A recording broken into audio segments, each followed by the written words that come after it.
V leto, ko Impol praznuje 200 let delovanja, so pretekli četrtek v Viteški dvorani Bistriškega gradu predstavili zbornik, ki skozi zgodbe, fotografije in spomine predstavlja vpetost podjetja v okolje ter njegovo pot od skromnih začetkov do sodobne industrijske skupine.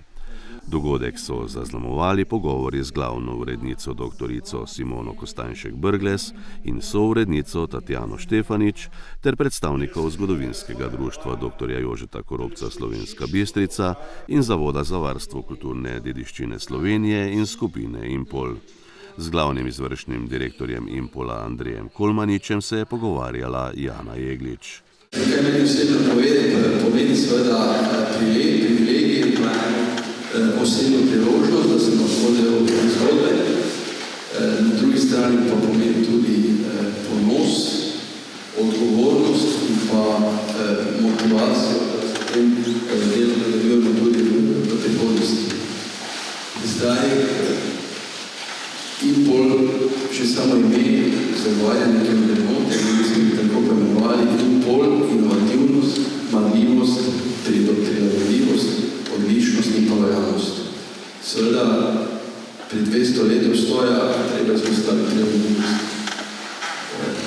Ker veliko tega se je zgodilo v 200 letih, seveda, veliko je sprememb, Impol se s temu uspešno prilagaja.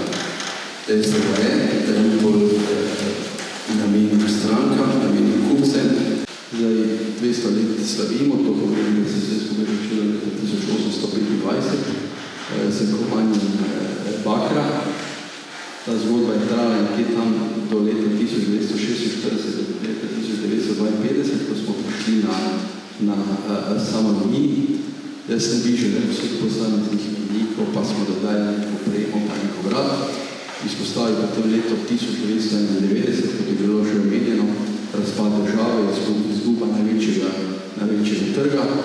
Pa mogoče bi tudi izpostavil, da smo dobili prvi standard ISO 9001, s katerim smo zagotavljali neko odlično poslovanje. Danes je teh standardov že toliko, da jih praktično več ne naštevamo. Zdaj pa moj kolega gre precej časa, da jih še vedno imamo.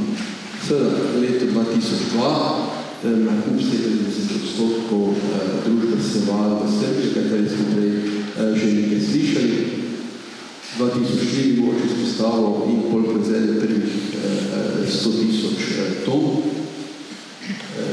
Leta 2006 smo se reorganizirali z ene navite družbe v manjša podjetja. Leta 2007 je bil odkup preostanka 45% deleža od države. Potem se spet tega veliko dogajalo in pa leta 2017 smo izpostavili še nakup podjetja Televišin.